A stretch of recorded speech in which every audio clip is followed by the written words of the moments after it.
Eu acho que está com o horário de Brasília aqui, né? Nós vamos dar as boas-vindas a todos que estão já sintonizados conosco, né? Já temos aí mais de 20 participantes, esse número vai crescendo aí a cada minuto, mas sejam todos muito bem-vindos. Essa é mais uma oportunidade em que o Semerge providencia uma apresentação para os seus associados de assuntos relevantes para o momento presente, né? Então, nós fazemos isso hoje, no dia 25 de novembro, para que todos se atualizem em relação ao calendário que nós temos aí pela frente de obrigações nas diversas áreas, né? Trabalhista, tributária, regulatória e assim por diante. Então, vamos cumprir aí mais uma vez aquela promessa que fizemos aí a cada ano, com auxílio, né, do COVAC, da sua equipe no Rio de Janeiro, liderada pelo Dr. Gilberto. Nós vamos tentando colaborar com vocês no sentido de que se atualizem em relação a essas obrigações que nos são impostas e que nós temos que atendê-las da melhor forma possível, né? Eu só gostaria de lembrar que, durante as apresentações, seria bom que todos ficassem com o seu microfone desligado. Quem tiver mais problema pode desligar o vídeo também, mas se não, pode deixar. É que, em alguns casos, o vídeo atrapalha o próprio som e a participação, né? As perguntas que vocês tiverem, vocês, por favor, vão enviar pelo chat.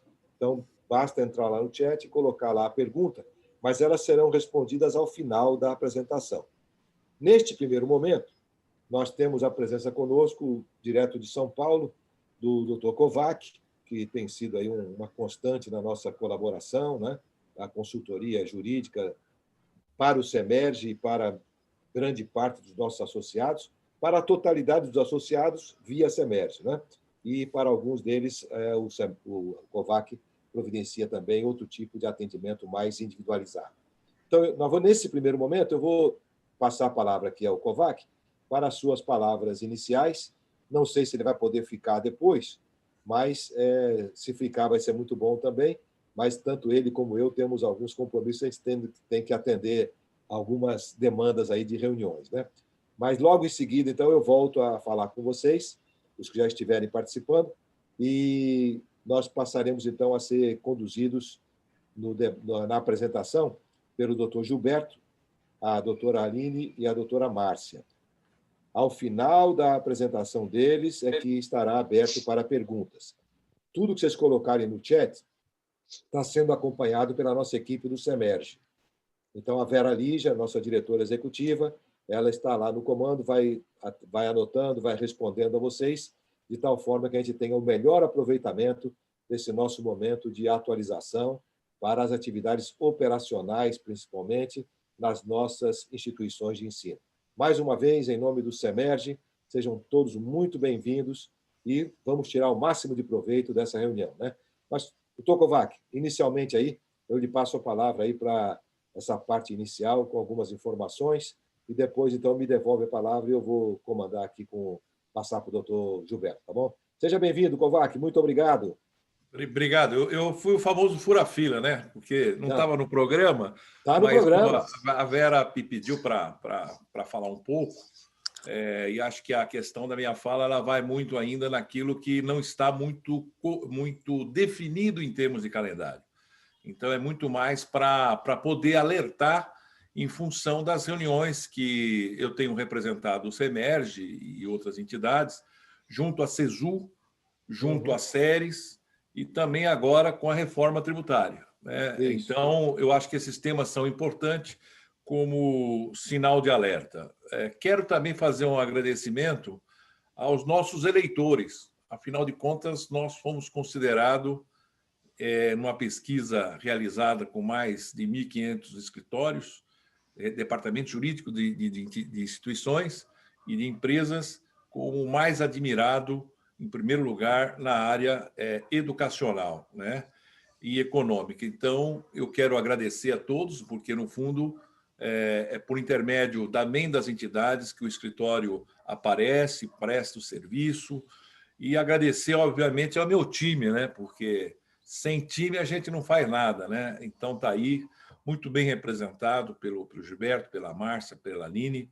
Infelizmente, a gente está com vários problemas também aqui em São Paulo, estamos ainda fechando negociação coletiva, está difícil, está complicado. A gente vinha com o roteiro e teve que mudar o roteiro porque já há imprevisão para o ano que vem em relação a uma série de coisas. Então, eu queria colocar alguns pontos que foram conversados com as séries. As séries publicou as 3 portarias de aprovação tácita, que deu aquela confusão tremenda, e que, no fundo, o secretário explicou o seguinte: eles tinham um prazo para fazer isso e tiveram que fazer a toque de caixa, herdando algo que já tinha recebido em termos de proposta. E ele se dispôs realmente a conversar, a rediscutir, porque essa aprovação tácita é que nem feriado de domingo, não resolve para nada, né? Então, ele já sentiu o peso das entidades nessa reclamação, então é algo que possivelmente será mudado. Tem outro aspecto que ele colocou, que é com relação tem até uma proposta de portaria nesse sentido, que não foi publicado ainda, em relação aos atos vencidos, os atos de regulação vencidos. E, além dos atos vencidos, ainda tem em relação às instituições com problema com o CND. Com relação aos atos vencidos, até nós explicamos para o secretário que os grandes prejudicados, normalmente, a gente conhece isso, são as faculdades. Nós tivemos no mês de dezembro aquela publicação, eu digo em 2017, de 740 artigos. E nem sempre as faculdades têm total estrutura para atender todas as necessidades do MEC. E ainda mais agora com a pandemia, com todas as dificuldades que tiveram. Então, a gente reivindicou no sentido de dar novo prazo para que essas entidades possam regularizar, processo de reconhecimento e renovação, recredenciamento que não foi solicitado, porque ninguém ganha fechando escola. Ele ficou realmente de examinar essa questão, como também da CND. Nós explicamos para o secretário que o SEMERGE tem decisões judiciais nesse sentido. O SEMESP tem decisão judicial nesse sentido. E mais ainda, a gente chegou a discutir isso quando foi introduzir no decreto 9235, que isso ia piorar uma situação desnecessária, porque não é por intermédio de um ato de regulação que o Estado tem que cobrar a entidade. Ele me solicitou que mandasse as decisões judiciais, o secretário adjunto das séries, da consultoria jurídica, doutor Saulo. Eu encaminhei para ele as decisões do SEMESP, do SEMERGE, de outras, e ele disse que está conversando também com a consultoria jurídica para tentar superar essa situação, sobretudo no momento que a gente está vivendo diante das dificuldades. Então, essas são as notícias em relação às séries. Ele fez também, para variar, então eu brinquei isso com ele, o Rui sabe disso, cada vez que a gente vai numa reunião com o novo secretário, a gente sabe que ele vai falar: estou com estoque de processo, estou sem gente, estou sem... Todas as vezes a gente sabe, e não foi diferente com esse secretário, Mas ele disse que tem uma pretensão, e é isso que foi colocado, de simplificar os processos, que é algo que o SEMERGE e as entidades todas já têm propostas nesse sentido, e eles, obviamente, chegaram agora e não conhecem as propostas, então está sendo reencaminhado novamente. Então, esse é o ponto. Outro ponto que é bastante complexo para nós e caro é em relação ao Enem. O Enem não será realizado esse ano, será realizado dia 17 de janeiro do ano que vem, se Deus quiser, e não tiver nada de novidade em relação a isso. A publicação vai sair no final de março, aí abre-se o SISU para a escolha das escolas públicas e depois abre para escolas privadas em relação ao FIES e ao ProUni.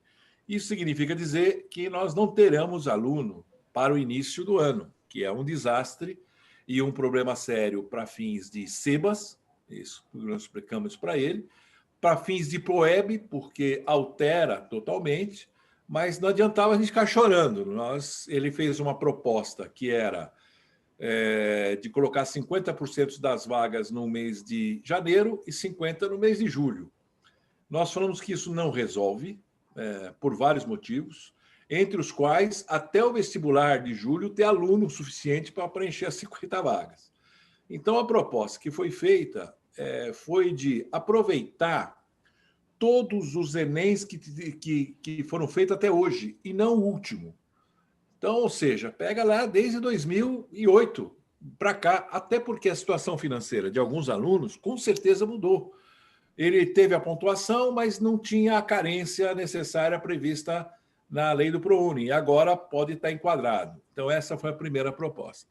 A segunda proposta foi o artigo 3º da lei. Ela estabelece que o Enem é o meio de acesso ou outro critério estabelecido pelo Ministério da Educação por regulamento.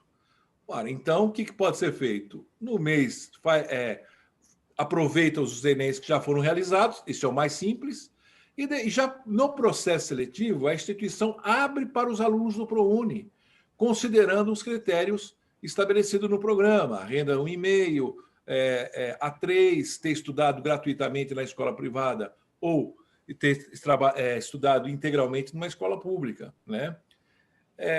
Resumindo, né? Porque foi uma reunião longa, mas resumindo, foi essa a proposta. O secretário, ao final, pediu para que eu encaminhasse uma nota técnica a respeito disso, porque o conhecimento deles entrando fica mais prejudicado. Nós encaminhamos a nota técnica, justificamos, por intermédio da nota técnica, diante desta possibilidade, né? E até o argumento utilizado de só dar 50% agora, em janeiro, depois os outros 50% em julho, quer dizer, não seria janeiro, porque seria em abril, na realidade. Esses alunos estariam já prejudicados por si só. A tese de que os alunos que encerram o ensino médio, porque não têm Enem, serão prejudicados, então essa é mais uma razão para fazer um processo seletivo próprio, porque daí os alunos que não fizeram o Enem e que estejam nas condições poderão acessar. Ele ficou de responder imediatamente, não respondeu.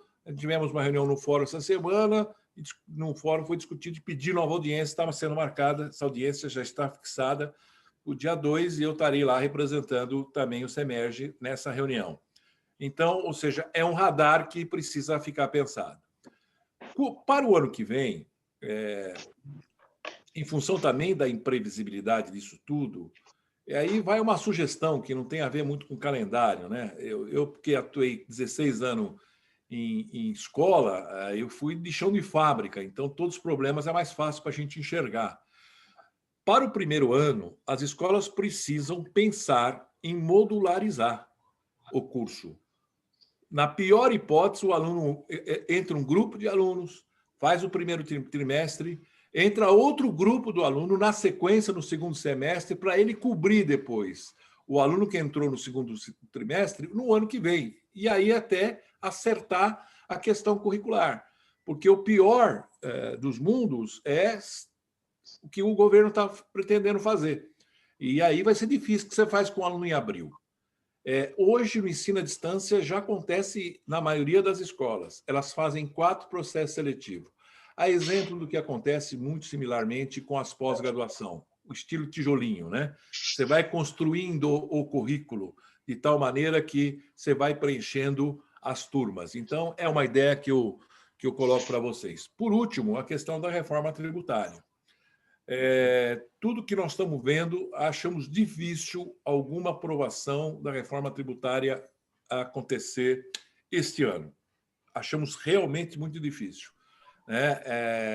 Mas nós estamos, o Rui sabe disso, trabalhando todo numa equipe técnica, junto ao Ministério da Economia, para colocar os grandes problemas que tem em relação ao projeto do Paulo Guedes, propriamente dito, que acaba com a isenção das escolas, aumenta o tributo de 3,65% para 12%, porque PIS e COFINS serão unificados, acaba com a isenção do ProUni. Então, essa é um desastre total. E o que o setor suporta é dizer o seguinte: suportamos no limite daquilo que se paga hoje. Se a tese é não aumentar imposto e simplificar, então não faz sentido um setor desse tipo ser prejudicado. O outro projeto é o projeto do API, que é a PEC 45, cujo grande patrono dessa PEC é o próprio presidente da Câmara hoje. Mas também é difícil para o setor privado um grande problema de novo, porque pode até 25%. Você pode acreditar uma série de tributos, mas mesmo assim jamais chegaria no que está sendo pago hoje. A tal ponto, na reunião que nós temos com a API, ele chegou, depois de muita discussão, talvez a gente queria um valor de isenção. Então, um valor, por exemplo, de R$600. Mensalidades até R$600 não tem tributação. Acima disso, começa a ter a tributação em função do IVA, né? Então, eu acho que essas as questões básicas, né? Registrando um fato importante, o ano que vem ainda é imprevisibilidade. Contrato de prestação de serviço em relação ao que vai ser ofertado, tem que ser colocada a possibilidade de ser remoto, à distância, presencial, tico-tico no fubá, né? Tem que colocar isso para não ter imprevisibilidade que já tinha anteriormente. E fixar os valores da anuidade por edital, como estabelece a lei, 45 dias antes. Então, basicamente, é isso, as minhas pequenas contribuições, e que agora vai entrar no mais prático aí, que mais interessa às entidades. E, mais uma vez, agradecer aí o Gilberto, a Márcia, a Vera também, né? Importante, a Aline. Um abraço para a Vera. A Vera, a gente sempre se fala pelo Zap, como diz, né? Então, um grande abraço para vocês, que tenham um grande seminário aí. Muito obrigado, doutor Kovac, que muito gentilmente entrou aí direto de São Paulo para conversar conosco nessa parte inicial, trazendo informações relevantes. Muito obrigado mesmo. Aí a sua equipe agora, que comanda aqui no Rio de Janeiro, vai estar agora em contato aqui com os nossos associados que participam deste evento. Então, registro aí, Kovac, minha gratidão a você pela parceria, pela amizade, pela colaboração sempre prestimosa conosco. Lembro a todos para desligarem os microfones, porque senão a gente fica ouvindo outras conversas de vocês aí, né? Então, com o microfone desligado, eu só lembro que o SEMERGE, complementando o que o doutor Kovac falou, o SEMERGE faz parte do Fórum das Entidades Representativas da Educação Superior Particular no Brasil. Somos 7 entidades que participam do fórum e temos mantido permanente diálogo com os órgãos governamentais, do MEC, o Ministério da Economia e assim por diante. E uma das nossas lutas agora intensas é porque a portaria 544 só vai até dia 31 de dezembro. Então, nós estamos intensamente dialogando aí com o Ministério para que nós tenhamos a definição do que teremos como normativa para, pelo menos, o primeiro semestre do ano de 2021. Né? Então, é só para vocês saberem que o SEMERGE está atuando nisso de forma muito incisiva. Muito bem. Doutor Gilberto, doutora Aline, doutora Márcia, agradeço muito aí o trabalho intenso que vocês tiveram, né, de preparar essa cartilha simplificada. Ela ainda vai sofrer algumas modificações, sem dúvida nenhuma. Mas, pelo menos, como dia 30 agora já há implicações que já estão com dispositivo legal, né? Então, nós resolvemos fazer isso hoje, no dia 25. Mas, doutor Gilberto, o comando agora está aí com você e a sua equipe, né? Com a nossa gratidão, e a Vera Lígia está no suporte aí para atender a todos no chat. Identifiquem-se no chat, por favor. Todos os que estão participando, o seu nome e o nome da instituição que representam. Isso para nós é muito importante, né? E ao final, doutor Gilberto, nós teremos o período de respostas a algumas perguntas que chegarem pelo chat, para que todos possam ser melhor esclarecidos, né? Então, doutor Gilberto, o comando é seu agora, com a nossa gratidão a você, a Aline e a Márcia também. Bom dia, doutor Rui, bom dia a todos, bom dia, Kovac, bom dia a todos os associados, a nossa equipe também, que procurou se esforçar ao máximo para poder atender a demanda aí, em função da necessidade de algumas definições. Primeiro, registrar, Rui, a satisfação em revê-lo bem, depois desse período aí de afastamento, né? Sei que não é fácil, não deve ser fácil, também, ao mesmo tempo, nos solidarizar com todos aqueles que estão com seus parentes, que estão passando por dificuldades nesse momento extremamente difícil que nós estamos passando. Estamos vendo aqui no Rio um recrudescimento da situação que é preocupante, né? Então, a gente, mais do que nunca, tem que estar atento, tem que estar ciente de que as coisas ainda estão muito incipientes, nós estamos vivendo o dia a dia, como a gente tem sempre colocado, e dentro desse contexto, nós não teríamos a pretensão de estabelecer um calendário anual para uma situação que é imprevisível como um todo. E o que procuramos fazer foi algo mais sucinto, como já vimos fazendo ao longo dos últimos anos, sem essa apresentação, mas sempre ao final do ano, em novembro, a gente solta esse calendário, sendo que dessa vez ele está sendo apresentado de uma forma mais, vamos dizer assim, procurando abordar um pouco do que aconteceu, do que está em vigor ainda dentro desse ano e já projetando alguma coisa para 2021, dentro das normativas que nós temos, conhecimento, e daquilo que a gente ouve falar em relação a todo esse contexto. Quem viveu no Rio de Janeiro esse ano de 2020 sabe, acompanhou, participou, sofreu, lutou contra todas as dificuldades. Tivemos um período de judicialização em massa, de mensalidades escolares, redução de preços, volta ao trabalho, volta às aulas, ações trabalhistas movidas pelo sindicato, mandatos de segurança, enfim, tivemos um cenário extremamente complexo, extremamente desafiador, como acredito que continuarão sendo os próximos tempos. Nós estamos aqui num período já de encerramento, em tese, do estado de calamidade pública no estado do Rio de Janeiro, o que deve ser seguido também, com certeza, pelo governo federal, porque é o que a gente tem acompanhado, em função da necessidade da observância do teto de gastos, de forma que o que nós procuramos fazer, como o próprio calendário está dizendo, é um calendário simplificado, sujeito sempre a atualizações, na medida em que as normas sejam editadas. Esse calendário ele traz um panorama mais ou menos geral e é subdividido entre obrigações tributárias, acadêmicas, trabalhistas, mensais, trimestrais, semestrais e anuais, ressalvando, mais uma vez, o fato de que nós vamos ter ainda muita coisa acontecendo daqui para o fim do ano, quiçá para o ano que vem. Então, nesse contexto, nós vamos procurar, num primeiro momento, fazer uma abordagem mais acadêmica para, num segundo momento, entrarmos na questão trabalhista, que eu sei que é o tema mais sensível que hoje está afligindo a todos em função das incertezas e da necessidade de pagamentos de 13º e férias que se aproximam. Tá?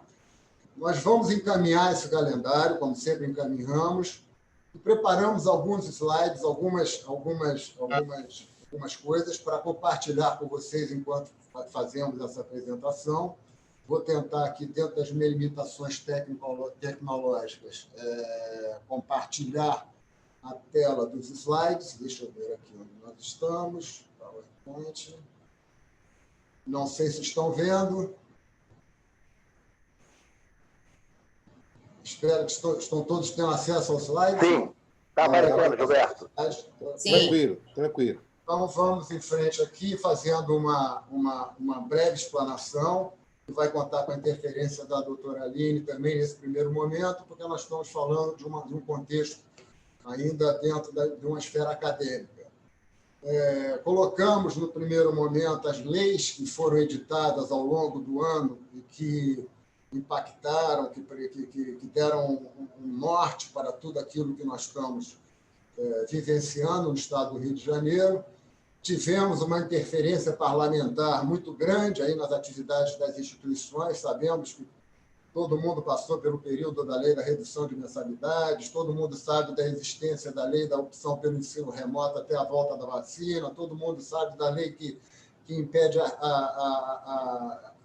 que não impede a rematrícula de inadimplentes ao final do semestre letivo. Sabemos da necessidade das instituições tiveram de se readequar para promover as readequações necessárias. Então, esse contexto, primeiro, diz respeito às leis que ainda estão vigorando e que ainda impactam no nosso dia a dia. Não vou lê-las individualmente, porque já são do conhecimento geral, já vem de um período anterior,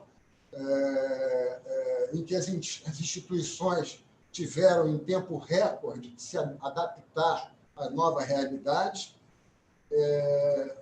impondo aí uma série de providências, custos e consequências que foram completamente desconsideradas pela Assembleia Legislativa ao editar a Lei 864, que ainda está em vigor, apesar de estar com a sua execução suspensa, em função de decisão judicial. Sabemos que nem mesmo foi pautada ainda no Supremo para efeitos de votação pelo plenário, ao contrário de outras duas leis envolvendo estados que já tiveram seu julgamento iniciado, que nós vamos falar um pouco mais à frente.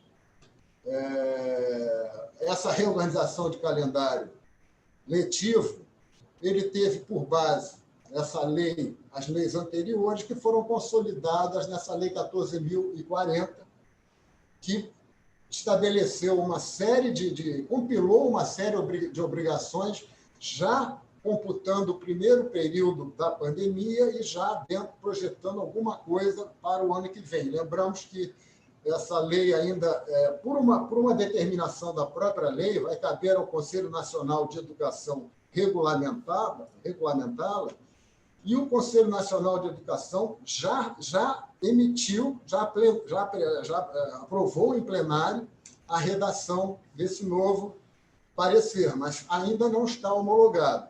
Mas, considerando que a própria lei delega ao Conselho Nacional de Educação a prerrogativa de reorganizar o calendário, nós entendemos que já temos algo bem consistente em termos, apesar de não homologado, bem consistente já em termos de projeção daquilo que nós estamos vendo para ainda 2020, 2021 e 2022, porque nós podemos ter certeza que será necessária aí uma continuidade, porque se, por um lado, na nossa concepção, nós estamos vivendo um momento, ainda cientificamente falando, muito promissor, muito acalentador, porque parece que nunca estivemos tão próximos de uma vacina, nós não sabemos ainda a eficácia dessa vacina, o alcance dessa vacina, e, pelo contrário, ao menos no Rio de Janeiro, quem aqui vive sabe do recrudescimento que está acontecendo com relação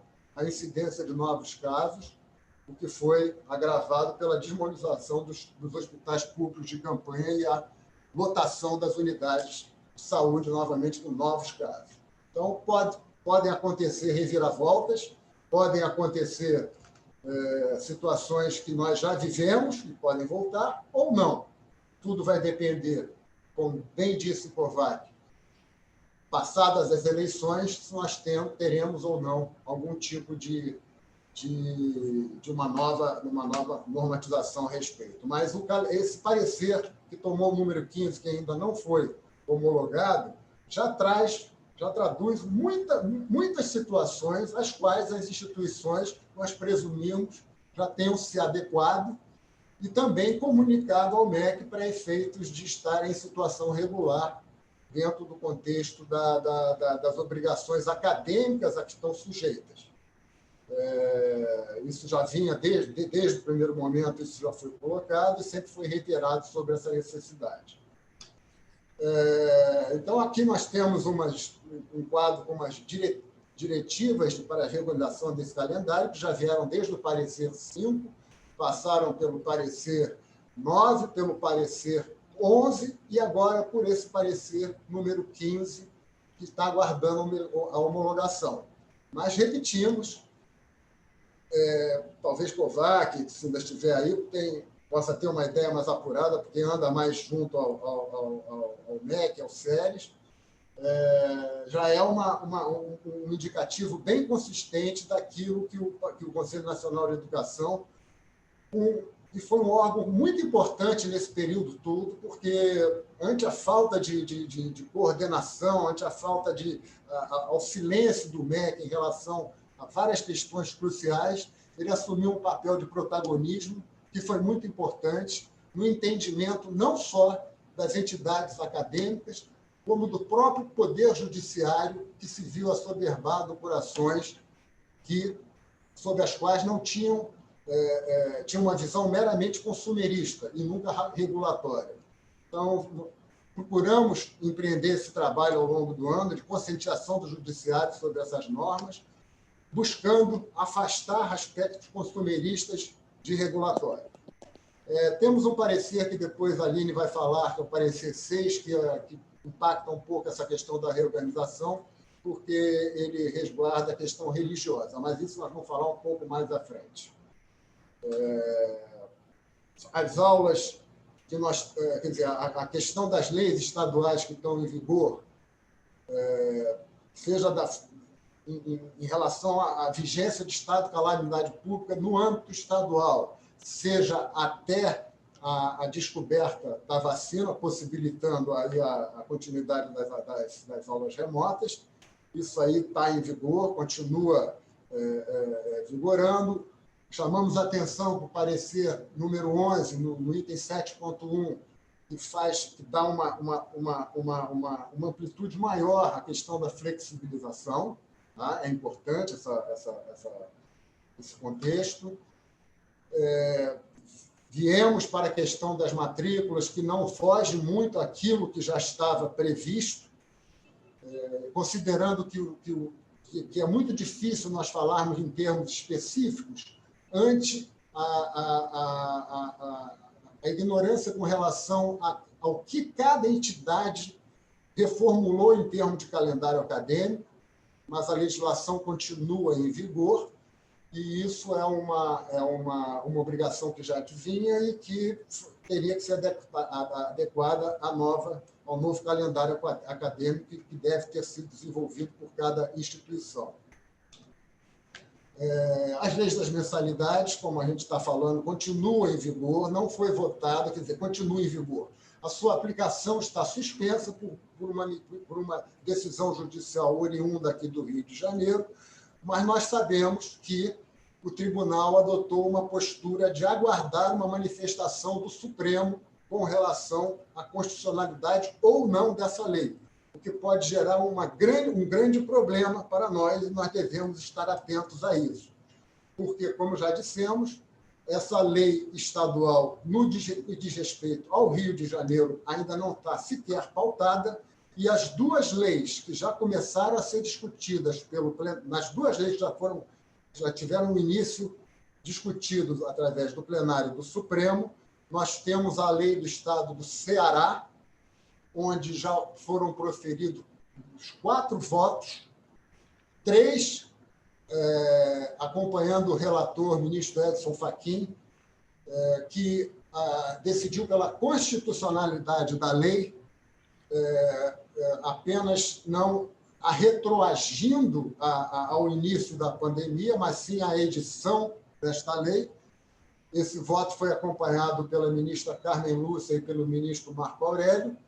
Tivemos um voto divergente, um voto muito bem fundamentado pelo ministro Alexandre de Moraes, que a mim, pessoalmente, muito surpreendeu, porque sempre foi um ministro que admitiu, em outras ADIs, a possibilidade dos estados legislarem em matéria consumerista, não se atendo, ou seja, ampliando o escopo de uma competência que seria privativa, em tese, do Supremo, mas que nesse voto, ao contrário até do que esperávamos, ele decidiu pela improcedência da lei, pela inconstitucionalidade da lei, tomando como base princípios esculpidos na própria legislação federal, mais especificamente na Lei 14.010,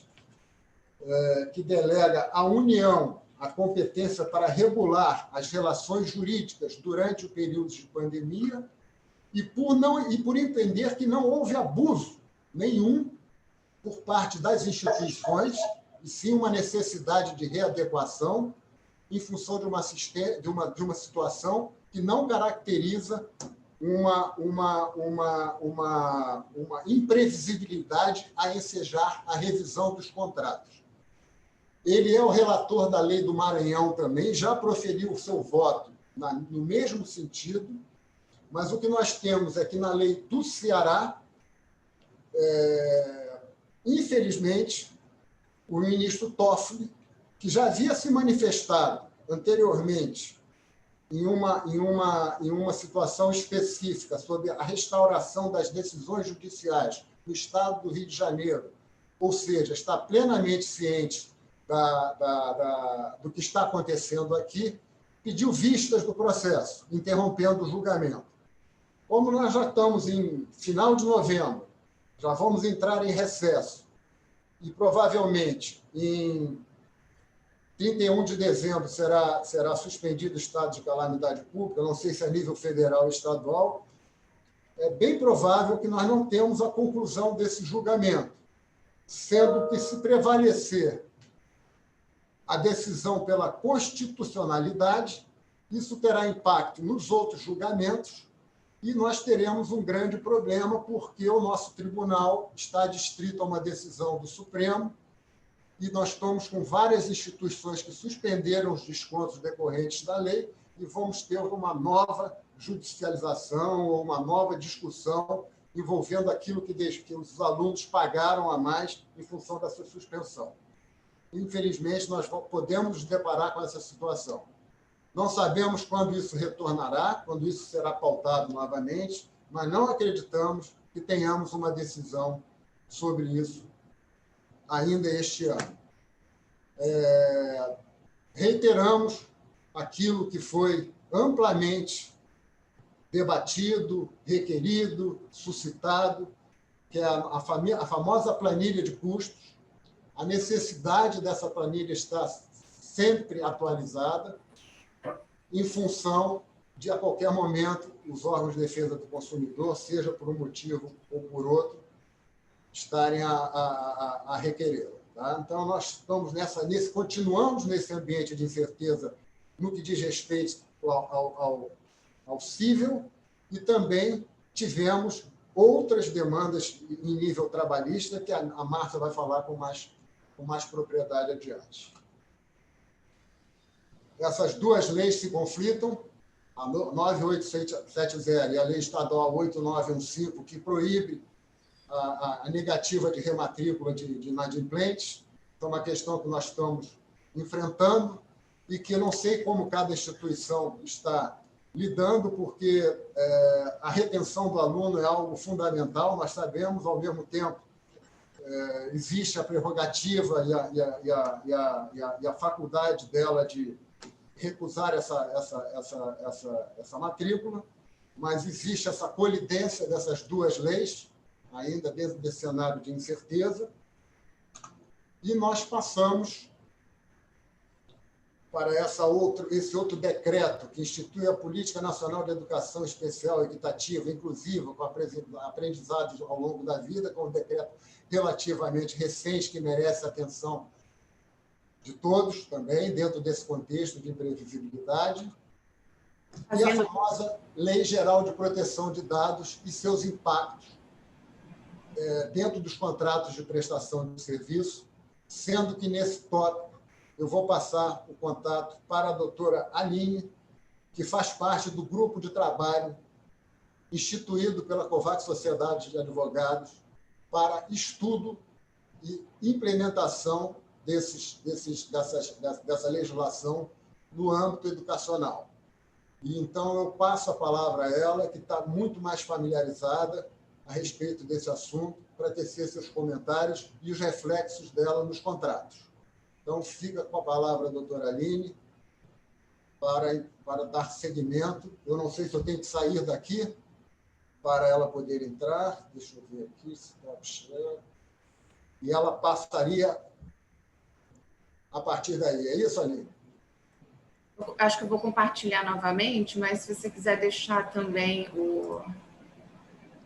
Eu coloco aqui. Eu posso deixar aqui. Peraí, deixa eu...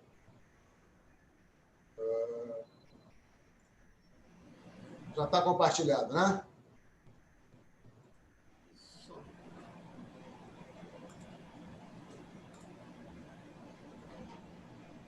Vocês conseguem ver? Segue. Tá. Sim. Ótimo. Eu vou só fazer um retorno. Bom dia a todos. É um prazer estar aqui com todos vocês. Vai ser bom a gente ter como se fosse uma conversa, porque eu acho que realmente, como foi colocado tanto pelo Dr. Kovac, pelo Dr. Gilberto, é um período de total incerteza com o que vem pela frente. Nós estávamos imaginando que 2020 teríamos uma previsibilidade um pouco maior e se está falando agora numa segunda onda. Enfim, realmente é imprevisível. Então, que a gente possa aproveitar esse momento para trocar ideias também. Eu vou, antes de comentar sobre a LGPD, só fazer um retorno a esse decreto 10.502, que foi um decreto extremamente... muitas pessoas criticaram, falaram que foi um retrocesso, mas, de qualquer maneira, a gente coloca como algo importante socialmente nesse momento vivido. Ainda que as previsões possam ter diversas interpretações, se realmente é um decreto um pouco retrógrado do que se já conseguiu, mas fato é que se está falando numa política inclusiva. E eu acredito que esse momento que todos nós vivenciamos, a questão social é extremamente relevante. Então, por mais que tenha todo esse contexto atrás dessa previsão recente, agora de setembro, eu acho que é importante que as instituições pensem também nas políticas sociais, né? Como é que a gente pode atuar com todas as questões sejam de gênero, de qualquer tipo de inclusão. Então, por isso que a gente colocou como algo relevante que tem que ser tratado. Queria fazer só esse parênteses. Agora, em relação à Lei Geral de Proteção de Dados, eu estou completamente à disposição para depois esclarecer dúvidas pontuais, porque é um tema extremamente rico, com diversas nuances. E o mais importante, eu acho, fazendo um panorama geral, é esclarecer algo que muitas pessoas perguntam. E isso de início, até por talvez um histórico de leis. Nós temos diversas leis, poucas eficazes. Então, se a LGPD vai pegar... né? Então, isso que a gente já tem que transformar a nossa mente e entender que ela já pegou. É uma lei extremamente importante.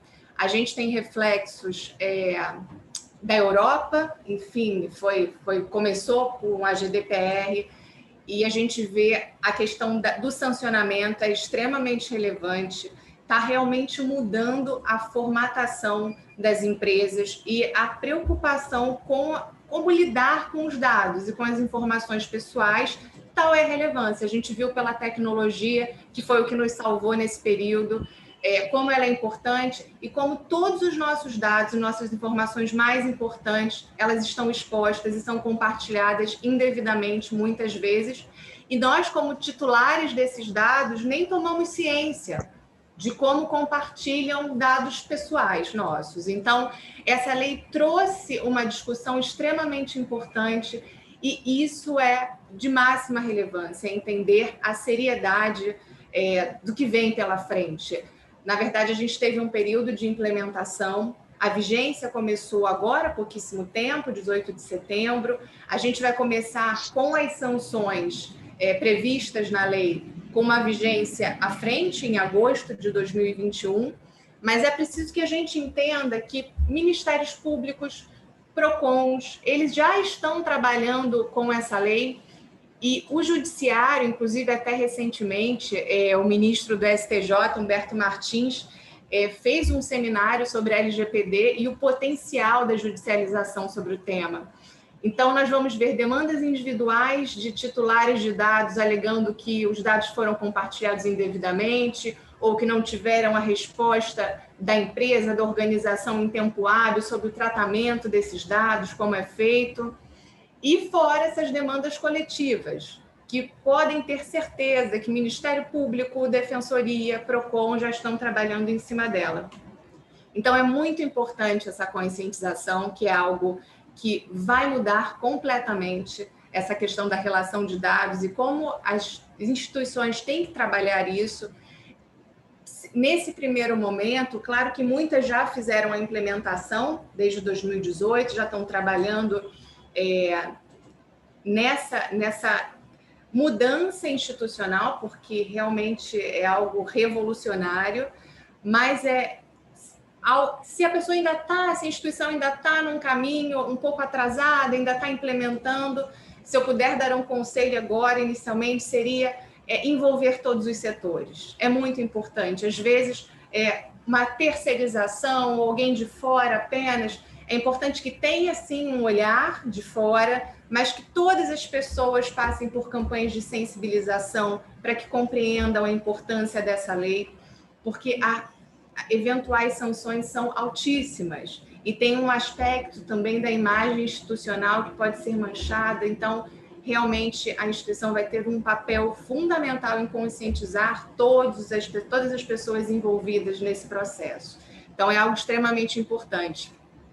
Primeiro, então, a gente coloca como a reformulação de toda a política de dados pessoais, e aí realmente criar esse comitê de implementação e seguir todos os passos de planejamento e implementação para estar em conformidade com a LGPD. Deixar claras informações agora nos novos contratos de prestação de serviços educacionais, nos contratos com terceiros, com fornecedores, sempre conferir se eles estão adequados, se eles estão aderentes a todas as previsões da Lei Geral de Proteção de Dados.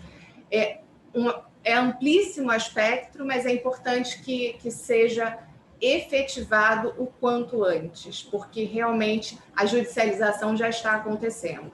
Então, a gente tem um cenário aí pela frente também perigoso para aqueles que não se adequem imediatamente.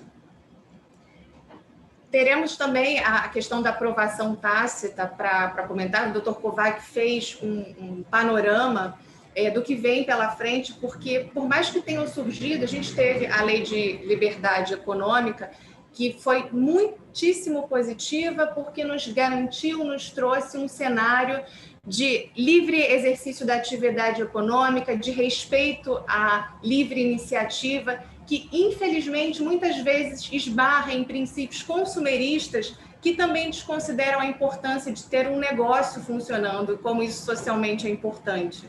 Então, de alguma maneira, trouxe um maior equilíbrio. E um ponto fundamental para as instituições realmente foi a regulamentação do artigo 10, parágrafo 1º, do Decreto 10.178, que trata da aprovação tácita, e garantiu que todos os órgãos que têm algum ato de liberação definissem os prazos para atendimento àqueles que dele dependem. Então, nós estamos nesse processo, nós tivemos a portaria 279, a portaria 796, 783, a nota explicativa das séries, mas ainda existem algumas lacunas. Falam muito na vigência, que passaria a valer a partir da vigência do decreto, mas não deixa claro o prazo de 365 dias, o prazo de 500 dias, a depender do ato regulatório, começariam a contar da onde, quando. Então, ainda há lacunas. E a judicialização também, às vezes, pode ser um caminho para resolver algo mais urgente, mais importante nesse momento, que a gente não pode esperar tanto. Acho que ninguém pode mais esperar tanto. Então, nesse contexto, foi extremamente relevante também. Não sei se o doutor Gilberto quer comentar algo sobre a questão da aprovação tácita, que é um ponto fundamental novo. Não, eu só queria colocar o seguinte. A grande desculpa do MEC para a não segmento dos processos é a quantidade de processos, que eles dizem que tem mais de 25 mil processos, não tem estrutura para tal. Então, a gente pode fazer um paralelo e quem é aqui de entidade filantrópica, e quem algum dia já foi, lembra-se da medida provisória que o governo, em 2008, editou, renovando os certificados de entidades beneficentes de assistência social, justamente pela inércia do poder público em analisar os processos de certificação. Isso foi... Até hoje nós temos desdobramento dessa situação e as instituições não podem ficar reféns de prazos estabelecidos aleatoriamente, sem saber quando vão ser definidos. Eu sei que as entidades de classe estão trabalhando diuturnamente a respeito disso, mas nós não vemos uma vontade política, algo assim relevante no sentido de resolver isso. Então, estamos entendendo que talvez a judicialização seja o caminho adequado para fazer valer direitos que, como a doutora Aline falou, já estão previstos desde o ano passado e que só seriam sancionados a partir de agosto de 2021 se for criado um órgão regulador, uma agência para regular essa situação. Nós já experimentamos isso no Brasil anteriormente, sabemos da incapacidade da máquina pública em dar suporte a isso tudo, o que muito engessa as instituições no sentido de que ficam com seus procedimentos de reconhecimento, de recredenciamento, paralisados sem uma previsão, apenas pela desculpa de que tem muitos processos a analisar. Então, só seria isso, realmente, ali, o que eu gostaria de colocar. Nós já temos alguns processos já envolvendo a aplicação do princípio da autorização tácita, da aprovação tácita, e estamos entendendo que isso vamos ter que construir. Nós, advogados, às vezes, nós temos que construir teses, temos que construir e tentar sensibilizar o judiciário. E eu entendo que, nesse momento, o judiciário, como a educação foi algo, e é algo que está sendo colocado como uma das grandes carências do país, apesar de, como a gente sabe, como Kovac, Rui, todo mundo sabe, não é considerado uma atividade essencial, quando deveria ser a mais essencial de todas, a gente tem um judiciário mais sensível e mais conhecedor da realidade das instituições, principalmente aqui no Rio, em face dessa judicialização. Então, eu acho que todo mundo tem que se preparar internamente para isso e tentar, de alguma forma, dar celeridade aos seus processos, seja imputando, colocando, questionando o próprio MEC, a SERES, seja recorrendo ao Poder Judiciário quando entender que isso é a única alternativa cabível. Tá? Como a gente disse, nós não temos a pretensão de abordar todos os temas. Vários desses temas já foram objeto de seminários específicos e continuarão a ser, porque eu não tenho certeza que isso vai continuar. Nós não vamos parar em 2020. Isso vai gerar reflexos acadêmicos, sociais, de toda a ordem por décadas. Nós temos a gente está vendo que isso é o que está acontecendo. E esperamos que nossas autoridades tenham juízo, andem de forma coerente, andem de forma... acho que nós aprendemos todos, tanto eles, quanto o Poder Judiciário, quanto as instituições, que essa nova realidade ela vai persistir, talvez por um tempo maior do que nós prevíamos anteriormente, mas ela vai persistir, e nós vamos ter que nos adequar a ela. É o que nos resta, e graças a Deus que ainda podemos nos adequar e temos os instrumentos capazes de dar a continuidade a um serviço que tantos não têm, pela desigualdade social que nós ainda vivenciamos, que é um dos outros nossos grandes problemas.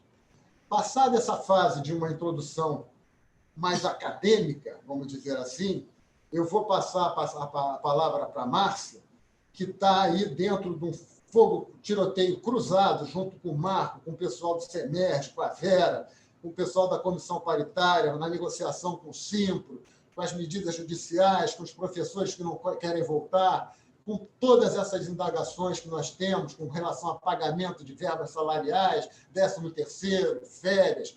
E a Márcia é a nossa representante junto ao CEMERG, que nos atende de uma forma fenomenal, que para nós é uma professora nesse assunto, porque nós não conseguimos cuidar de tudo.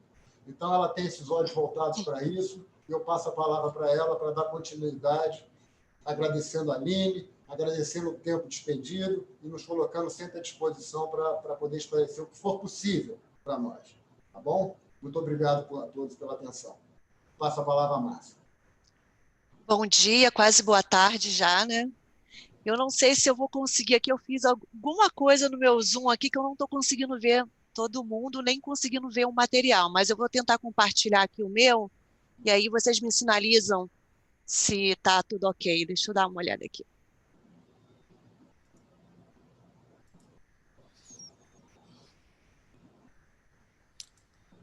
Consegue visualizar? Sim. Sim, Márcia. Então tá ótimo. Então, primeiro, quero agradecer novamente, né, essa oportunidade de estar aqui, da gente trocar ideias, porque eu costumo dizer que no direito do trabalho é isso, né, trocar informações. É um link do departamento pessoal com o RH e o direito do trabalho. E eu aprendo todos os dias com todas as perguntas que me é feita, né? Eu aprendo a cada dia com o pessoal do DP, porque a gente não está no dia a dia deles. A gente está muito voltado para a teoria e a prática a gente busca com eles.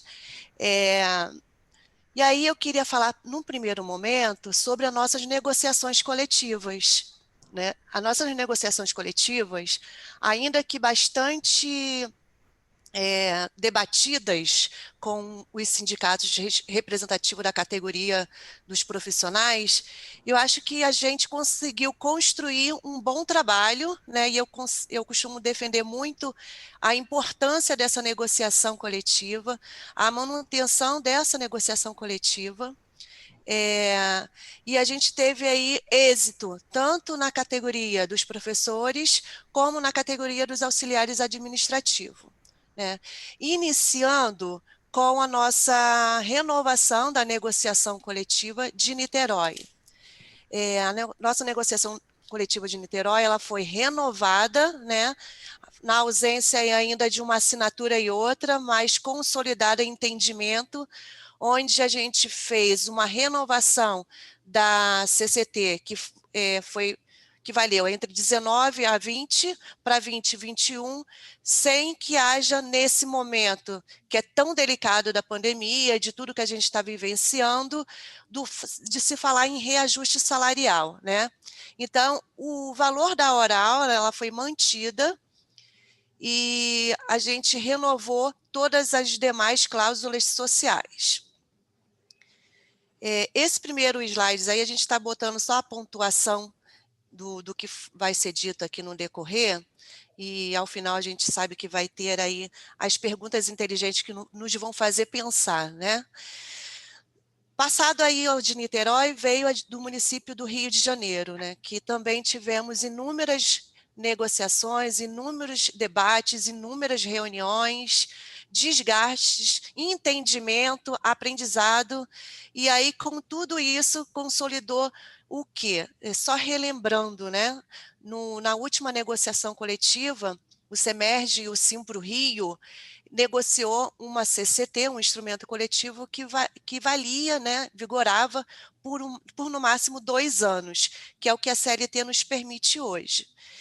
E aí, dentro daquele contexto, daquela conjuntura econômica, a gente colocou aí o reajuste automático para esse ano, que seria válido a partir de abril, que é a data base do professor do município do Rio. Porém, com todo esse acontecimento, a partir de março, que todos nós estamos vivenciando, né, e aprendendo a cada dia, foi feito um aditivo, né?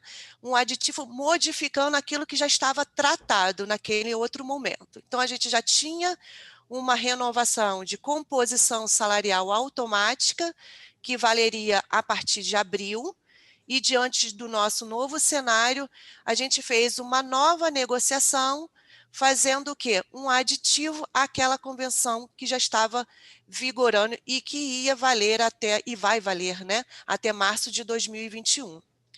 Nesse contexto do reajuste, no passado a gente tinha o reajuste automático do INPC, e o INPC ficou aí em 3,31%. O que foi feito? E foi feito várias perguntas para o CERMED nesse sentido, né? A gente conseguiu que o reajuste, ao invés de ser aplicado em abril, passasse a aplicar a partir da folha de agosto. Em contrapartida, daríamos um abono concomitantemente para compensar aquele reajuste que não foi dado em abril. E aí ficou um cumulativo, né? Em 4 parcelas, desse abono, ficaria nesse cumulativo do reajuste entre agosto, setembro, outubro e novembro. Valendo dizer que, dentro desse novo contexto que foi feito através do aditivo, tivemos aí um benefício. Primeiro, que a gente não onerou naquele primeiro momento a folha de pagamento. Segundo, que a gente fez um desmembramento do que seria devido, colocando parte dela como reajuste salarial de fato e parte dela como um abono salarial, que é benéfico em razão de não haver um reflexo, né, nas verbas trabalhistas, seja ela no 13º salário, FGTS e afins. Fiz essa tabelinha aí, eu não estou me vendo, nem estou vendo ninguém. Isso aqui para mim está sendo horrível. Eu não gosto de falar sozinha, gosto de falar olhando para alguém. Mas, enfim, fiz essa tabelinha para a gente entender que tinha essa acumulatividade e isso ocorreu até novembro. A partir de dezembro já não vai mais haver, porque a gente já compensou o mês de abril, maio, junho e julho. Então, a partir de dezembro, ficaria somente a composição do salário que já está embutido com esse percentual aí de 3,31. Dentro desse aditivo, ainda falando do aditivo, primeiro eu estou falando dos aditivos, né? Falamos sobre o aditivo lá do Simpro Niterói e agora do aditivo com o Simpro. A gente colocou aí, além desse percentual, uma multa pelo descumprimento, né? Então, é importante a gente falar dessa multa, porque eu também recebi perguntas falando sobre isso. Algumas instituições, de fato, não conseguiram fazer nem essa recomposição desse novo cenário, diante do que a gente já sabe aí, de algumas dificuldades financeiras, e até o que vai levar isso, né, aí no decorrer do ano de 2021. Essa multa, se houver algum descumprimento do que foi dito, tanto do abono como do reajuste salarial, é somente 1%, tá? 1% sobre a remuneração do professor e a favor dele. Não é cumulativo, ou seja, eu não consegui recompor em agosto 1%. Eu continuei inadimplente em setembro, mais 1%. Não é isso, é 1% sobre a remuneração do professor, uma única vez, se houver qualquer um descumprimento daqueles meses que a gente passou ali falando, tá? Dentro desse mesmo aditivo, eu coloquei uma questão que a princípio parece ultrapassado, mas não é, tá? Ainda nos dias de hoje, eu recebi perguntas a respeito. A pergunta foi o seguinte: primeiro que essa contribuição, né, assistencial, vou fazer aqui também um resumo bem rápido, ela deixou de ser obrigatória, a sindical foi agora, são duas coisas diferentes, né? E às vezes o DP e o RH confundem uma contribuição com o outro. O que houve na reforma trabalhista foi a não obrigação do recolhimento da contribuição sindical. Isso é um assunto que foi feito através da reforma trabalhista. O que está no aditivo não é essa contribuição, é uma contribuição assistencial, que tem o objetivo de, de incentivar os sindicatos da categoria, né, seja ela econômica ou profissional, de estar negociando em favor de toda uma categoria, tá? Ainda assim, no passado se discutia a validade e a constitucionalidade dessa contribuição. Porém, a gente tem um cenário diferenciado no município do Rio. E aí, por isso, eu estou falando do aditivo do município do Rio. essa contribuição assistencial, ela foi autorizada pelo Ministério da Economia, através da sua Secretaria de Trabalho, tá? Então, o Simpro hoje, ele detém de um documento onde está autorizado essa contribuição em favor do sindicato do profissional, e não da categoria econômica, né? Então, é a favor do Simpro, um recolhimento que deveria ter ocorrido no mês de outubro. Porém, dado essa confusão, né, esses equívocos que tiveram aí a partir da pandemia, algumas instituições não fizeram isso. E algumas delas não se atentaram que a gente transcreveu a cláusula que estava na CCT principal para esse aditivo, que está encerrado aí na cláusula 5ª, tá? Resumo, é obrigacional o recolhimento. Se não houve lá em outubro, façam, porque pode ser objeto de algum tipo de ação de cobrança, e aí vai ter um gasto com essa demanda, né? Então, tem que ser feito, e não é só feito esse recolhimento sobre o pagamento do professor que é sindicalizado, é feito em nome de todos, tá? Eles é que têm, depois, o direito de se opor a esse desconto diretamente com o Simpro.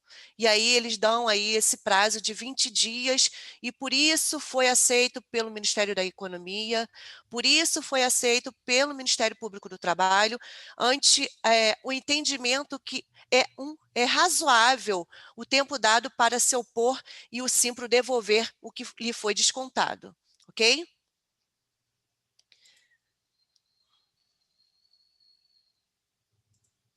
Dos auxiliares, tá? Dos auxiliares, a gente tinha uma negociação coletiva que, a princípio, já ia encerrar em fevereiro desse ano, tá?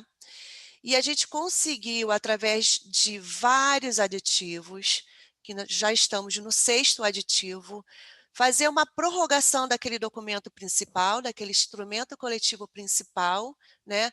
Com um adendo, prorrogando a principal e aderindo a assuntos importantes que para a sobrevivência financeira da empresa e para a manutenção do emprego, tá? Quanto ao reajuste, não houve reajuste. Tive também um questionamento de algumas instituições dizendo o seguinte: já que prorrogou o documento principal, prorrogou aquele percentual lá previsto para reajuste para o ano de 2020, a partir de março, que é a database dos auxiliares. Não, né? Não é assim. Não houve nenhuma negociação para reajustar o salário dos auxiliares, tá? Tanto é que houve a manutenção da principal, que ali está o piso estabelecido naquele período, né? Que estamos aí representados por 3 categorias de pisos. Então, não há do que se falar também em reajuste salarial. Esse último aditivo, ele está válido até dezembro, tá? Então, até dezembro, não haveria a obrigação de reajustar, de recompor o salário dos auxiliares. A partir de dezembro, a gente vai ter que sentar novamente, ver o que está acontecendo no mundo e no Rio de Janeiro, enfim, e fazer aí uma nova recomposição negocial ou não, tá? E aí vai ser objeto de assuntos futuros entre o Semerge e seus associados.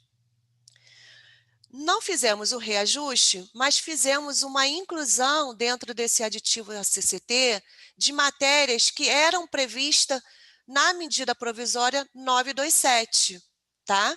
Então, a gente tinha uma previsão lá atrás na 927, que hoje não está mais vigorando, né? Então, quem fez naquela ocasião fez, quem não fez, não faz mais, mas é diferente com os auxiliares de administração escolar. Por quê? Porque a gente transcreveu todo o assunto da MP para esse aditivo. Então, as instituições ainda têm o direito de antecipar férias, sem que haja aquela formalização de comunicação prévia de 30 dias, sem que haja uma anuência do empregado, o pagamento, por sua vez, também foi inserido dentro desse aditivo, que pode ser feito até o 5º dia útil subsequente ao gozo de férias, né?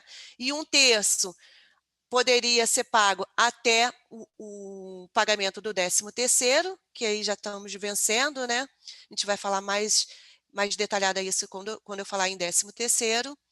O fato é que dentro desse aditivo houve a inclusão da MP 927. Na época, a gente não colocou ali como uma previsão que isso ia cair, né? Isso ia deixar de estar em vigor. Não foi esse o objetivo lá atrás. O objetivo foi trazer segurança jurídica para as instituições, porque tudo que há no instrumento coletivo de trabalho é lei, né? Então, traz uma segurança máxima para as instituições que for aplicar aquilo que está ali encerrado naquele instrumento, tá? Então, hoje, nesse momento, nós temos ainda a possibilidade de fazer todas as benesse que está lá no 927, que hoje não é válido, dentro da categoria dos auxiliares de administração escolar, tá?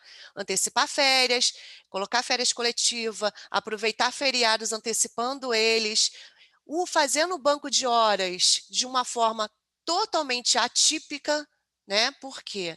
Porque a gente sabe que banco de horas foi inserido aí também na nossa reforma trabalhista.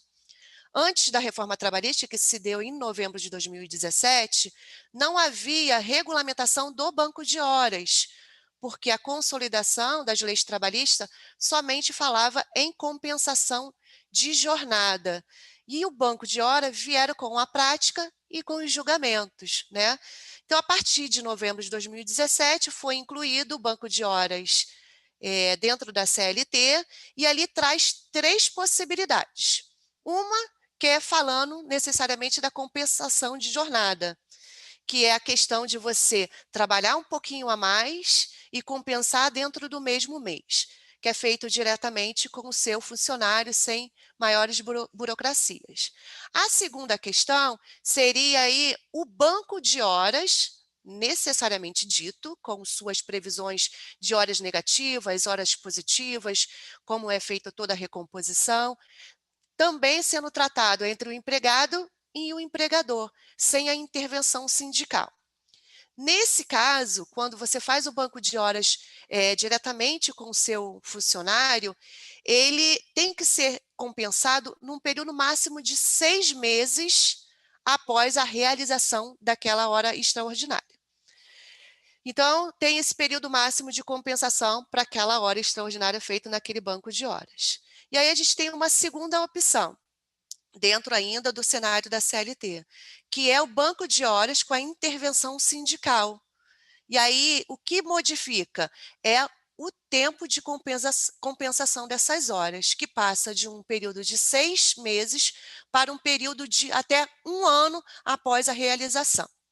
O que a gente tem hoje, dentro do SAERJ, é a possibilidade de você compensar isso somente o cômpute vai iniciar após o encerramento da pandemia, tá? Então, após esse encerramento, a instituição ainda tem um prazo de 180 dias para fazer aquela compensação. Eu tinha feito algumas mudanças, não sei aonde foram parar, mas vamos lá. Fiz aqui também, dentro desse mesmo aditivo, né, demissões no final do ano e no início de 2021. O que quer dizer isso? Primeiro, a gente tem as demissões agora, né? Tivemos as demissões que tiveram ocorrência desde abril. Tudo aquilo que foi feito como dispensa em abril, tem que ser observado aí o reajuste salarial do aditivo do Simpro, tá? Então, o aditivo do Simpro disse, dentro daquele cenário, que havia um reajuste a partir de agosto, porém, todos os professores que tiveram rescindido seu contrato de trabalho a partir de abril, teria que receber aquele acúmulo do abono vencido, e os cálculos dessas verbas seria com base na incidência de 3,31, tá? Então, demissões. Vamos falar de formas paulatina, né? Primeiro, Simpro-Rio, temos que observar 3 questões. Primeiro é a questão da incidência do 3,31% de todos os profissionais, professores, que tiveram a sua terminação a partir de abril. Em abril teve, mas essa composição negocial foi só após, deve ser feito se, né, na verdade, por direito, teria que ser feita uma rescisão complementar e chamar esses profissionais para receber esse resíduo. Se não é feito assim, caso ele venha buscar esse direito, tem que ser feito essa rescisão complementar. Caso não foi em abril, foi a partir de agosto, já considerar tanto a incidência do 3,31% para o pagamento das verbas rescisórias, como o abono tem que ser incluso naquele TRCT daquele momento, tá? E assim sucessivamente. Se for em dezembro, ver todas as questões das 4 parcelas desse abono de 3,31%. É um acúmulo e tem que ser observado nessas rescisões. O segundo ponto é o que está hoje ainda inserido no instrumento coletivo de trabalho, que é as famosas cláusulas pétreas do Simpro, encerrada tanto na 23ª, que fala sobre o momento da comunicação dessa dispensa, como na 24ª, que são as indenizações. Então, a gente tem aí a cláusula 23ª, que fala qual é o momento que a instituição tem que comunicar para não inserir nenhum tipo de indenização especial para o professor. E aí, o que está dito ali? Temos 2 situações, são os cursos semestrais e os cursos modulares. Nos cursos semestrais, a gente tem aí até 31 de dezembro para comunicar o professor sobre essa rescisão, sobre esse não interesse em mantê-lo no ano de 2021. Tá? Então, para você não ter nenhum tipo de multa da cláusula 23ª, você tem que comunicar ele até o dia 31 de dezembro. Ah, Márcia, mas na pandemia, o que aconteceu? Eu estendi, eu vou trabalhar até janeiro, né? Eu tive um momento que não trabalhei e foi flexibilizado o calendário acadêmico e eu não vou encerrar.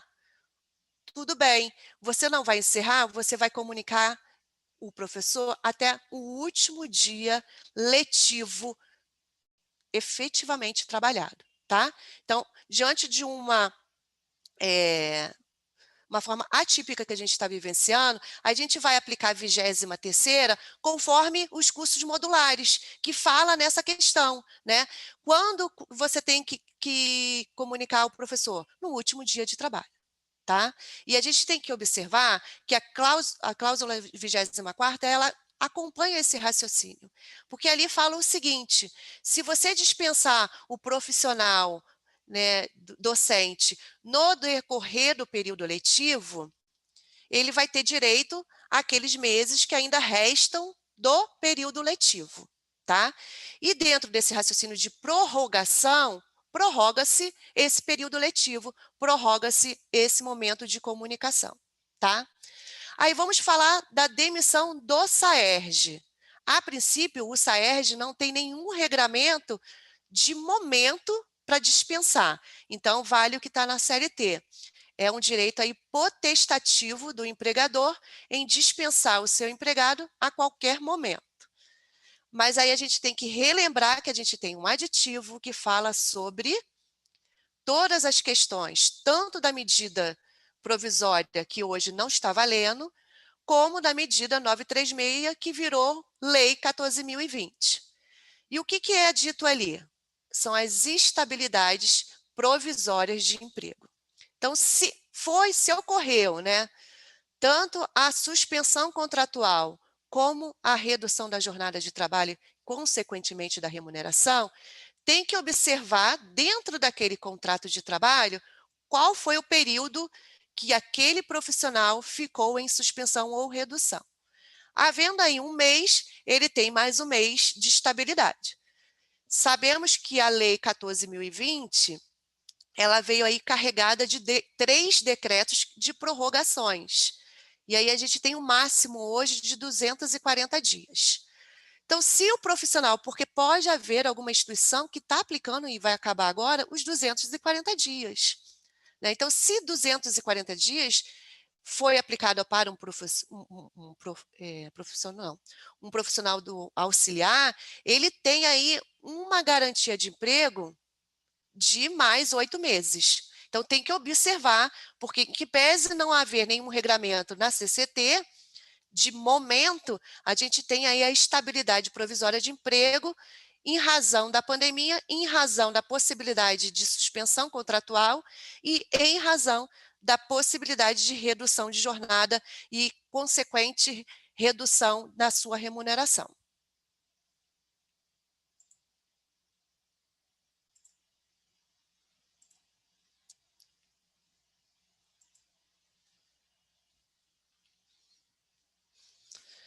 Aqui eu quis falar um pouquinho, e eu vou deixar a Vera, que ela deve estar aí me fiscalizando, eu tentei mudar aqui, eu não consegui, estou vendo que o slide é o anterior, mas eu vou deixar para falar de 13º lá no final. Primeiro, eu queria falar sobre a 927, tá? A gente falou no primeiro momento que a 927 não está vigorando, né? E que ela teve um período pequeno, que poderia ser de 120 dias, mas ela decaiu antes disso. E quem aplicou deve, tá? Eu recomendo, e estou recomendando para quem está procurando a nossa assessoria, através do SEMERGE ou através da própria COVAC, que faça uma revisão no contrato, fazer um dossiê, né? Porque por mais tecnologia que a gente tem hoje, costumo dizer que na Justiça do Trabalho ainda prevalece aquilo que está assinado entre as partes. Tá? Então, ainda que a gente tenha a tecnologia, né? Ainda que a gente teve a possibilidade, em alguns momentos, de você estar fazendo uma alteração contratual através de endereços eletrônicos, é bom você, após tudo isso, fazer um dossiê de todas as modificações de cada contrato e, no momento oportuno, fazer com que o empregado assine aquelas alterações contratuais. Por quê?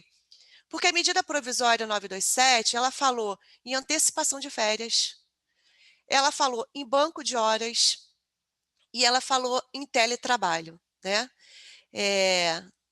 E outras questões que não foram muito bem aceitas e não foram utilizadas. Mas nesse principal, nesses itens que foram sim aplicadas, a gente tem aí uma nova realidade de contabilidade de férias, de período aquisitivo, de período concessivo, e isso deve ficar muito bem registrado dentro do dossiê do empregado. Por que que eu falo isso?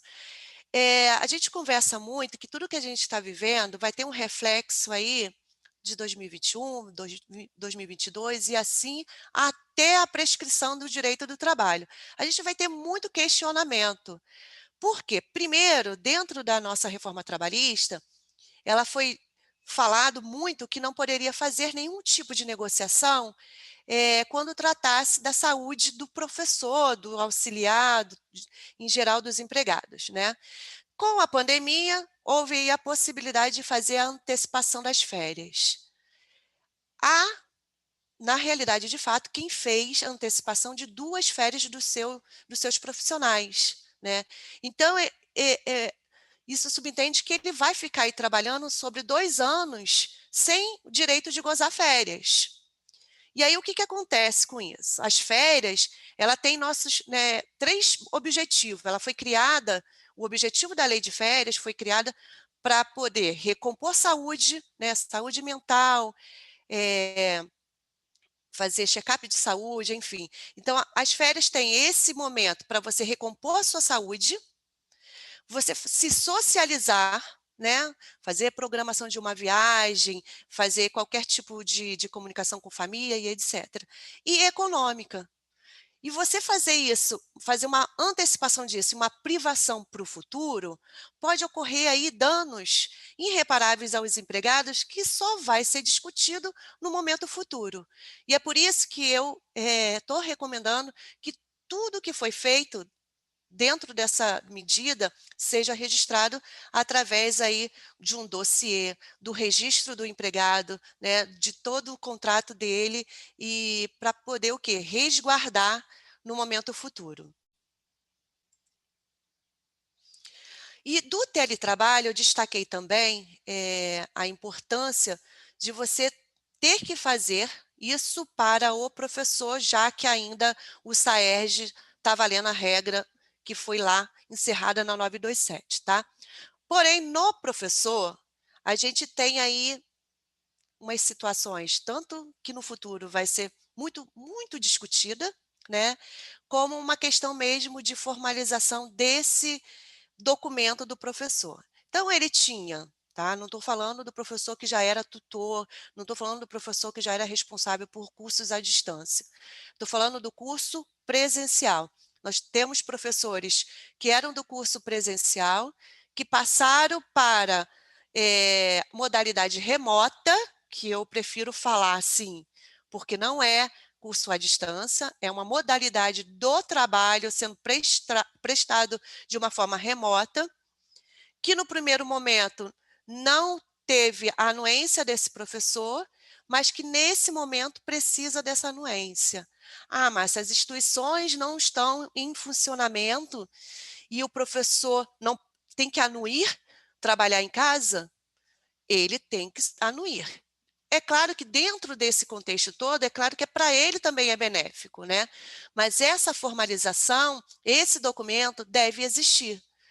Tem que haver essa formalização desse trabalho remoto dentro de um aditivo contratual, que é para ficar registrado tanto como foi fornecido o equipamento, como foi a questão de gasto com a internet do professor, como foi os gastos dele com esse desenvolvimento desse trabalho em casa. Isso tem que ficar muito bem registrado através de um aditivo ao contrato de trabalho, porque hoje a gente não tem mais a 927 para a categoria dos professores e a CLT é rígida nessa documentação ser formalizada.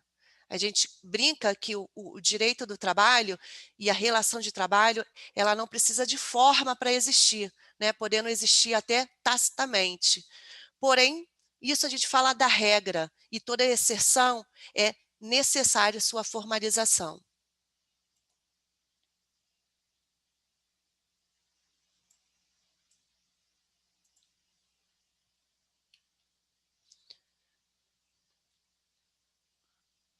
A gente já falou sobre esses assuntos, eu vou passar aqui, e aí eu falo do 13º que eu coloquei no documento, mas ele não apareceu aqui, mas vamos falar do 13º, tá? Que foi muito questionado e está sendo muito questionado. A gente tem a Lei 14.020, que fala sobre a suspensão do contrato de trabalho e sobre a redução da jornada de trabalho. Deixa eu tirar esse documento daqui agora e ver se eu consigo ver vocês.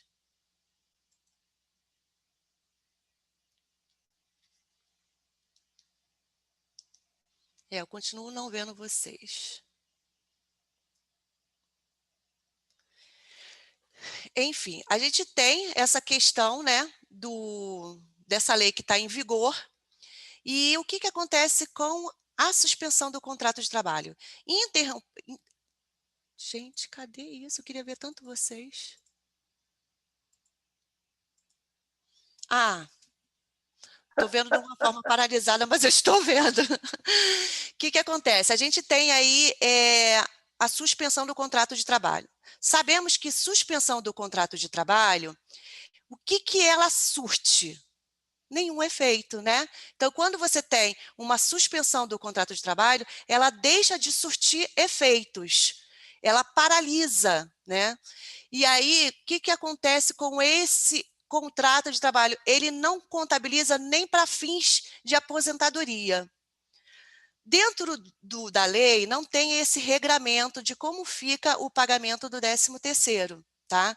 E aí veio o Ministério da Economia, através de uma nota técnica, dizendo como será feito, como que ele vê que tem que ser feito, tá? Primeiro, nota técnica é só um direcionamento daquele ministério, tá? Não é lei. Porém, o que eu entendo daquele documento? Primeiro que a gente soltou, não sei se para todos, uma nota técnica nossa da COVAC, né, falando como deveria ser feito. E está muito dentro do que a gente colocou naquele documento. O 13º, ele é válido 1/3, né, é um terço proporcional do mês trabalhado.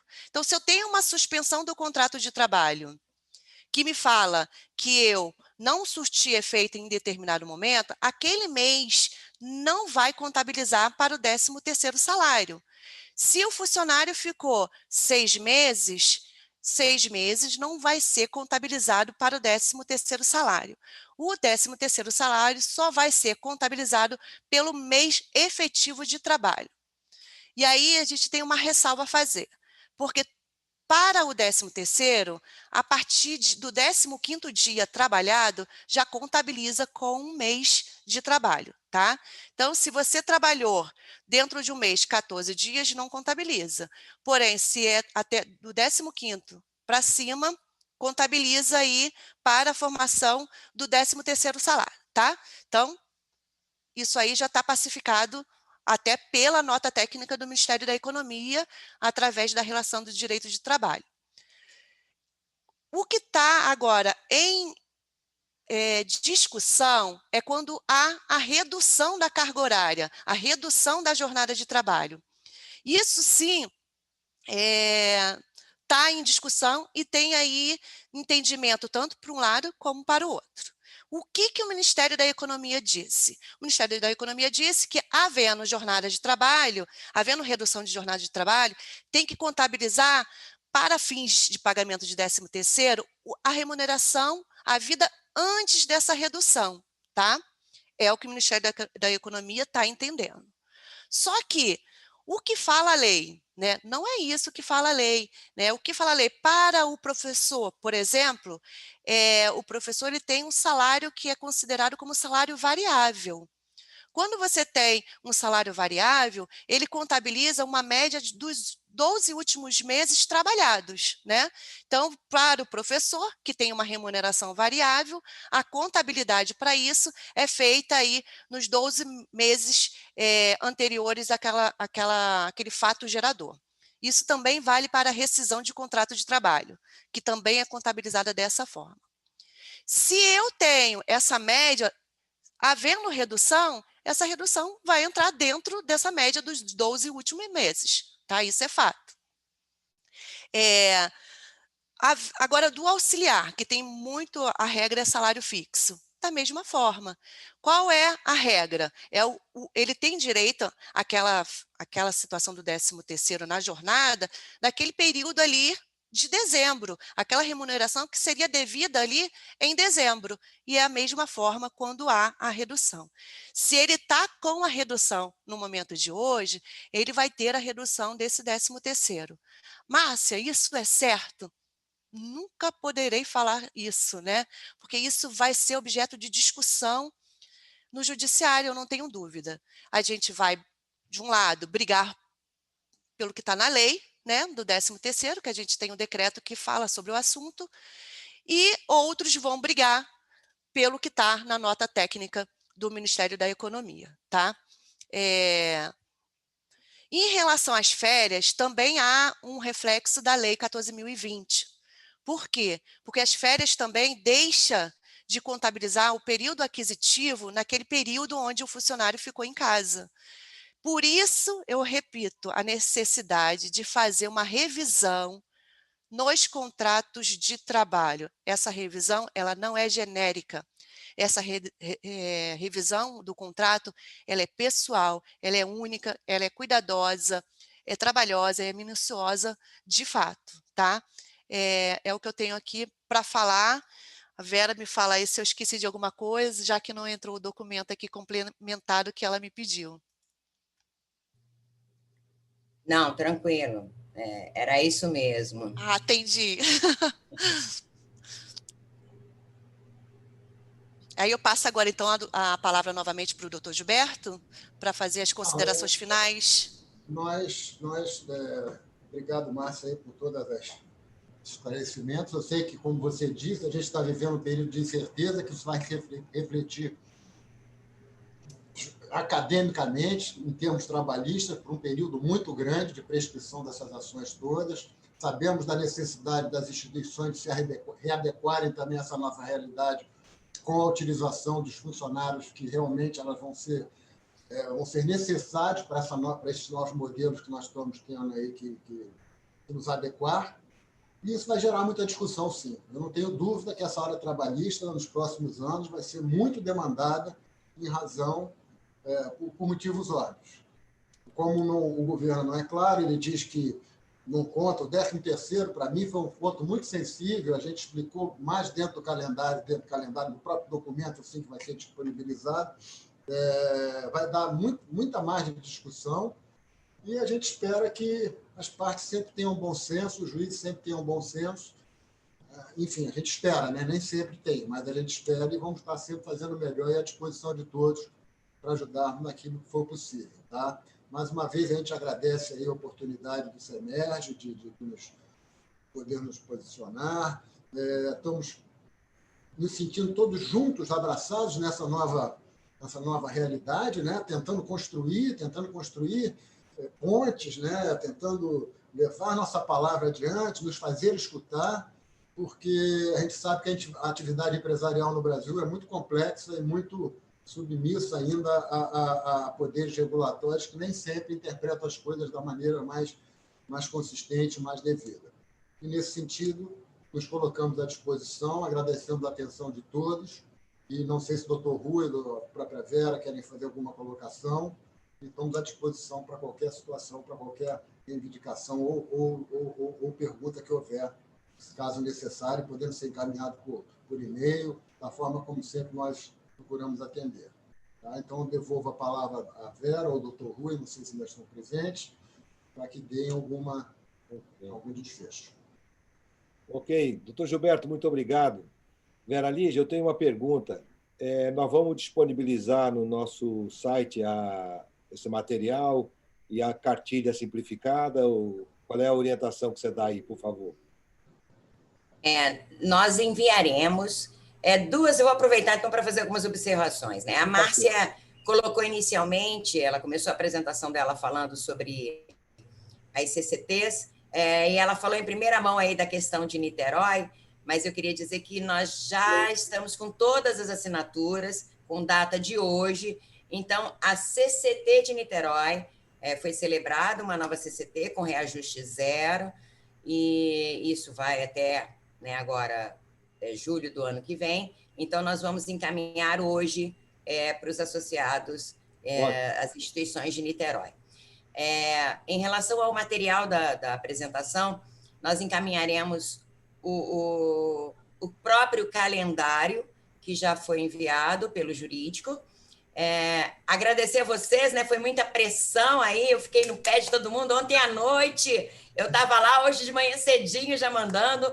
Como sempre, o pessoal aí fica sofrendo com as minhas perseguições, mas eu agradeço muito ao trabalho de vocês. Então, já foi disponibilizado e nós encaminharemos ainda hoje para os associados. Agora, o evento, nós vamos disponibilizar a gravação em nosso site. Maravilha, Vera Lígia. Parabéns pelo trabalho aí, né? E me associo às suas desculpas aí com o Gilberto, a Aline e a Márcia, porque nós temos que estar atentos à necessidade dos nossos associados e vocês têm colaborado muito com isso.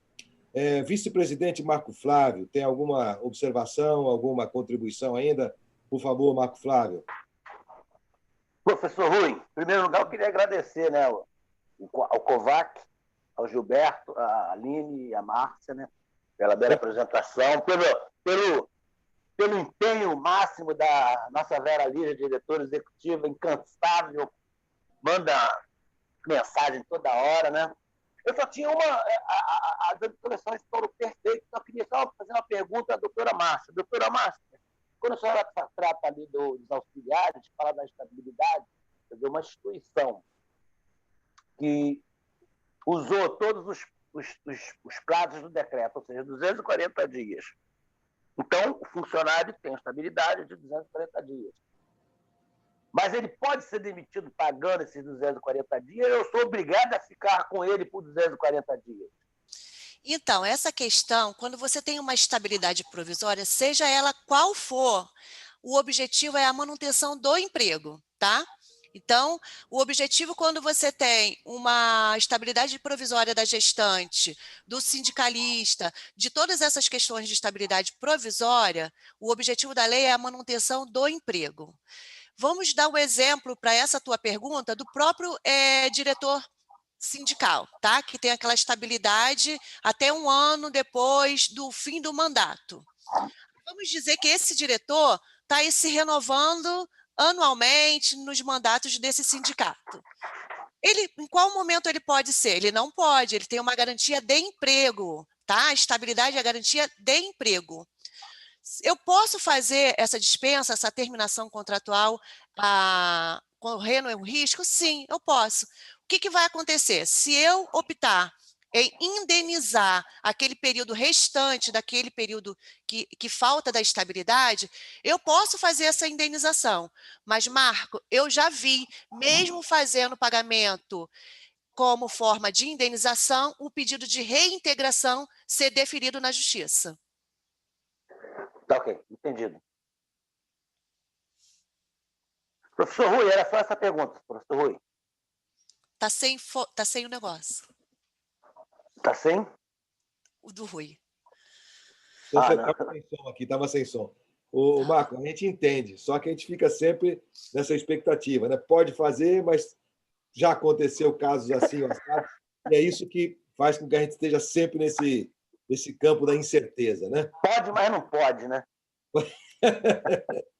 Valeu, Marco Flávio, obrigado. Valeu, Também grande abraço. agradeço aí aos vice-presidentes que participaram do CEMERG, que participaram dessa reunião, a Elizabeth Guedes, que participou, o Célio também.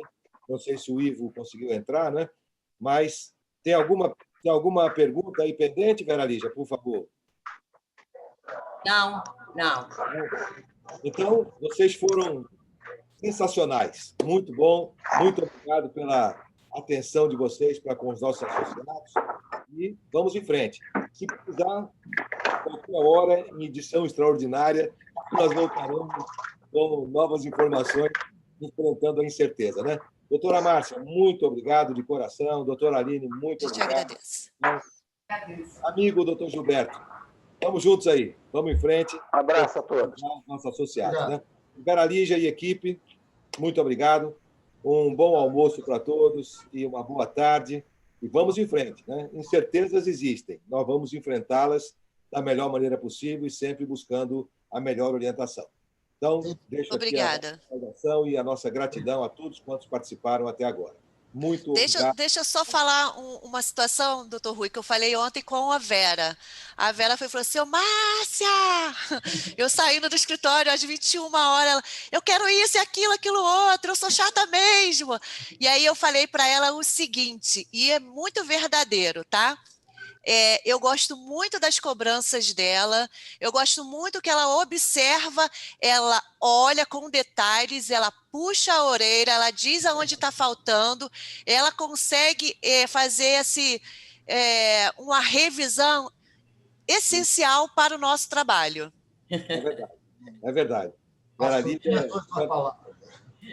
Vera Lígia é uma dedicação incrível. Quer falar, Vera Lígia? Não. Eu digo, eu sou chata mesmo. Eu fico ali no pé de todo mundo para tentar atender aí o pessoal. Essa sua chatice, entre aspas, né, que faz de você a grande diretora executiva do nosso CEMERG, né? Muito obrigado, Vera Lígia. E a equipe também, né? Lilian e Cláudia, que colaboram com você aí no dia a dia, tá? Gente, bom apetite, um bom almoço a todos. Até a próxima. Vamos em frente. Obrigada. Tchau. Tchau. Tchau, obrigada a todos.